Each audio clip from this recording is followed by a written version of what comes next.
Here's what happened yesterday. For a second day in a row, Republicans spent a hell of a lot of time worrying about Donald Trump receiving the Nobel Peace Prize. He deserves the Nobel Peace Prize, and that's why I'm introducing a resolution for a sense of Congress today that will honor him with the Nobel Peace Prize, and if need be, we'll call for a discharge petition on that. First, just a blanket contextual reminder in case some of us forgot.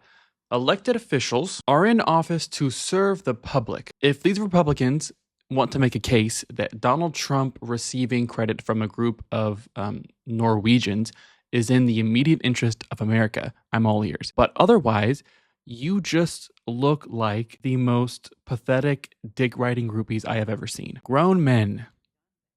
If this is all you're capable of, please resign your position and get the fuck out of the way and let someone actually interested in doing some productive work take your spot. You can cheerlead Donald Trump all you want as a private citizen, okay? Since that's what's most important to you. Jesus Christ. We could resurrect the Hindenburg with how much hot air they pump up his ass. And they're all pushing over each other to be first in line to do it. Daddy, look at me. Watch me twirl for you. Grown men. Also, this man wants to introduce a resolution in the United States Congress to force the hand of the Parliament of Norway. Yeah, it doesn't work like that, sweetie. The President of the United States himself obviously feels a way about not winning this year's Nobel Peace Prize, which, just for context, and Trump acknowledged this, the eligibility period for the 2025 Nobel Peace Prize was long ago, long before Trump helped negotiate this 3-day-old peace deal. So he couldn't have won it anyway, but that didn't stop him from thanking Russian President Vladimir Putin for criticizing the Nobel Committee, saying the award has lost all credibility. Okay. I will just note, while Vlad goes on glazing Trump, since he knows Trump is a complete narcissist who won't carry out any sort of punishment against Russia as long as he receives his daily compliment, I will note this is the Nobel Peace Prize, not the commit as many war crimes as humanly possible prize. So I'm not sure if Vlad has his finger on the pulse of this one. Week 2 of the government shutdown advanced on. Here's how Republicans are seeing it. You've seen this whole game up close and personal, how illegal immigrants come into the emergency room with the sniffles and they get to benefit from Medicaid. But Democrats are blaming Republicans for the increase in health care that we see. I don't know how much more obvious it could be without it just being said out loud, but people insisting the healthcare system doesn't work because of illegal immigrants instead of the corporatization of keeping people healthy and alive being the cause. People desperately for decades now trying to convince us illegal immigration is the root cause of problems A, B, C, D, E, F, G, instead of corporations and the billionaires who run them. Like, it's so annoyingly see-through at this point. Make it convincing at least, because this propaganda has gotten so lazy. If you're going to waste my time with it, if you're going to maintain this line, this talking point year after year while doing nothing to address and fix the actual problem and go on TV and lie while people continue to suffer and suffer, at least make it convincing.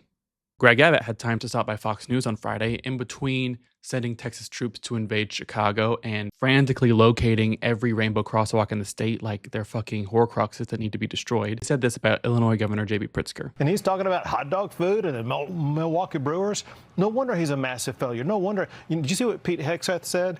He said that Pritzker needs to stop complaining and do some push-ups.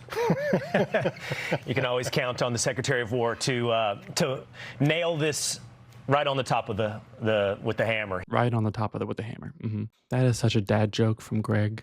And he tickled himself good with that one. I have to give it to him. That was good. He should do stand-up. ICE agents slammed to the ground and apprehended a TV news producer in Chicago on Friday. What's your name? Debbie Brockman. I work for WGN. Please let them know. I got you. Yep.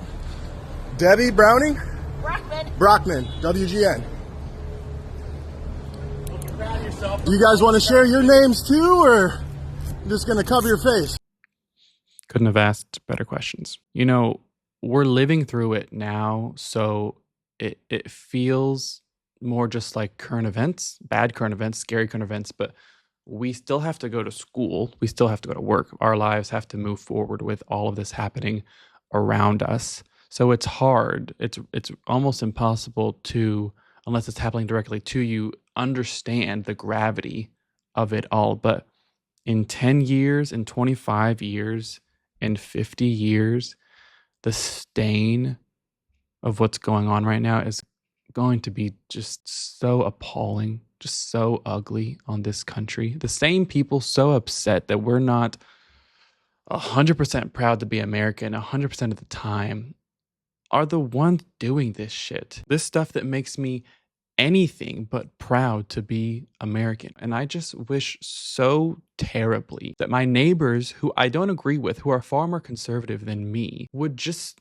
start voting for conservative policy, fine. But people, candidates who are still decent. Why is it that to be an elected Republican today also means you have to lack basic decency, and in so many cases, basic competency? Also, I won't show it, but local news in El Paso reported that an ICE agent stormed into a family's house looking for immigrants and ended up shooting and killing their dog. And if one of these bitches busted into my home and shot my dog, I would end up in Guantanamo. I'd be in fucking Azkaban. Lastly, Republicans on Friday seemed to agree upon their talking point line for the upcoming No Kings rallies across the country next week in protest of the current administration. The terrorist wing of their party, which is set to hold a Hate America rally. This Hate America rally that they have coming up for October 18th, the Antifa crowd and the pro-Hamas crowd and the Marxists, they're all going to gather on the mall. Again, this is the No Kings rally to stand up against elected officials who think they're sovereign royalty instead of democratically elected public servants. No Kings. Famously American founding principle, kind of the whole point of the whole thing. What does it say about your positioning on current events, current issues, your values, if you have to constantly lie about the other side? If you have to lie about what the other side stands for, then that means you actually agree with them.